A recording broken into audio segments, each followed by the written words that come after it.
salah satu alasannya pengen menghapuskan dosa.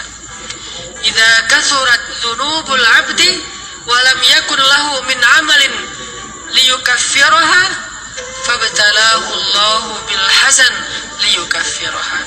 Kalau seorang hamba banyak dosa dan dia nggak cukup amal untuk mengkifarat dosa-dosanya, Allah akan menguji dia dengan rasa sedih, dengan rasa kecewa, dengan rasa berat, sakit hati untuk mengkifarat dosa-dosanya. Itu yang kita bangun. Sehingga kalau ada masalah sama orang lain, kita memperbaiki diri dulu. Bukan sibuk dengan kesalahan dia terus menerus yang nggak mau kita maafin. Misalnya ada teman kita nih, jadi clash sama kita. Hal pertama yang kita bangun, astagfirullahaladzim, saya banyak dosa. Tapi kan yang salah dia, iya. Tapi mungkin dia nggak akan mengatakan kalimat itu, nggak akan bersikap kayak gitu kalau kita nggak punya dosa. Allah sengaja mengutus dia untuk menguji kita lewat kata-katanya, lewat perilakunya, karena kita punya dosa. Jadi penyebab pertama diuji itu bukan teman kita yang salah, itu penyebab kedua.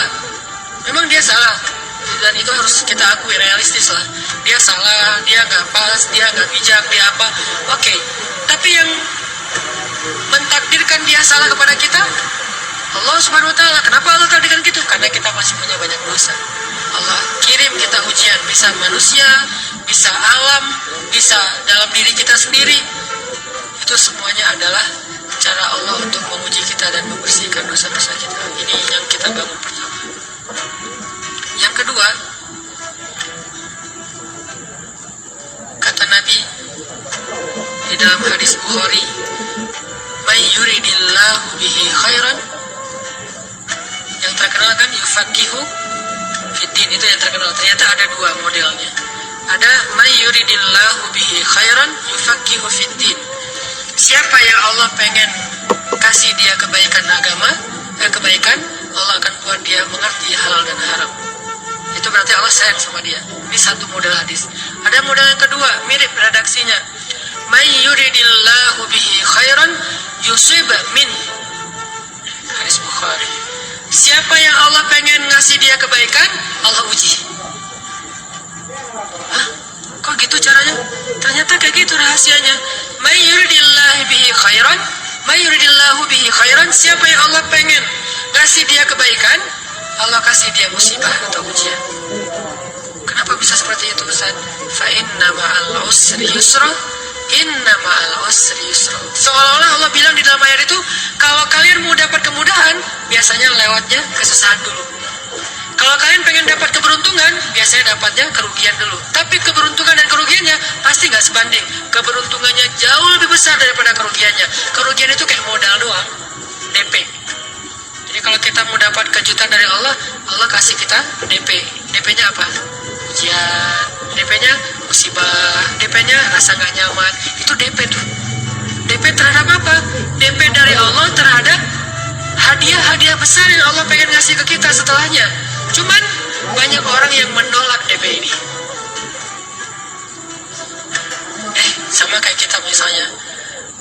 Kalau kita mau ngasih dia hadiah, kita kasih dia kayak kejutan dulu. Dia lagi ulang tahun nih, disiram air dulu.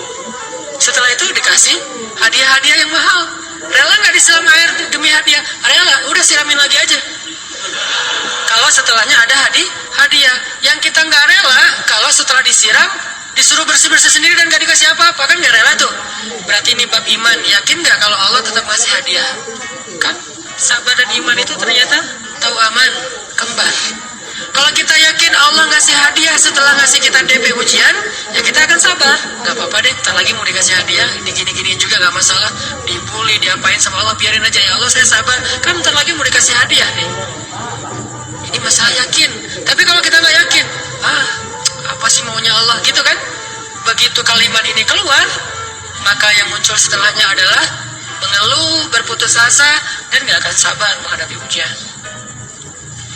Ujian, kata Nabi, "May yuridillahu bihi khairan", siapa yang Allah pengen kasih hadiah, siapa yang Allah pengen kasih kejutan, siapa yang Allah pengen kasih pertolongan, siapa yang Allah pengen kasih kebaikan, yusib min, Allah akan uji dia dulu. Ini sunnatullah.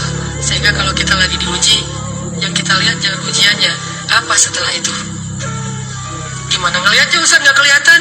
Dengan mata hati. Istafti qalbak, tanya kepada hatimu, kelihatan nggak? Dengan mata hati. Gimana ngelihat dengan mata hati? Dengan iman. Saya percaya Allah pasti kasih kebaikan setelah ini. Orang Allah sendiri yang ngomong, nggak ada satu huruf pun di Al-Quran yang salah, apalagi satu ayat, apalagi dua ayat. Fa inna ma'al usri yusra, ditegasin lagi, inna ma'al usri yusra. Tapi usr dulu, baru yusr. Dikasih kesusahan sedikit, dikasih kemudahan yang banyak. Dikasih kesusahan sedikit, dikasih kemudahan yang banyak. Ini yang kita coba bangun, tajdidul iman, bangun memperbarui yakin. Sehingga ketika kita diuji, sedih, wajar.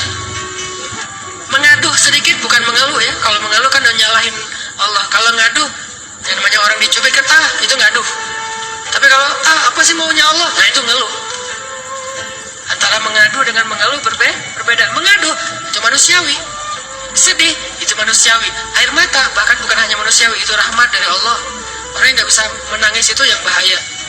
Kalau kita masih bisa menangis, berarti kita masih peka hatinya. Bukankah anak kecil paling sering menangis? Berarti hatinya peka. Siapa lagi selain anak kecil yang paling sering menangis? Cewek. Cowok itu emang nggak punya perasaan, makanya jarang nangis. Cewek dikit-dikit nangis, jangan bilang, cemen banget sih nangis, cengeng apa? Enggak, karena dia perasaannya lebih peka dari kita. Itulah kenapa Allah menitipkan bayi kepada perempuan. Kalau dititipin ke laki-laki, hancur. Di balik kepekaan perempuan, di balik sensitifnya perempuan, di balik perasaannya yang luar biasa, di situ Allah Subhanahu wa taala menitipkan amanah, dia yang paling baik dalam merawat bayinya. Perempuan secara umum mungkin lebih banyak bicara daripada laki-laki ya.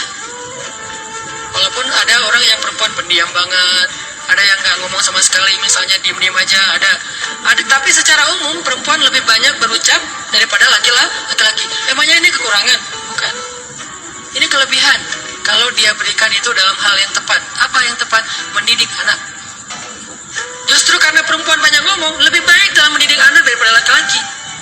Laki-laki itu kurang mendidik, kurang mengedukasi kepada anak dengan usia tertentu karena dia jarang memahamkan.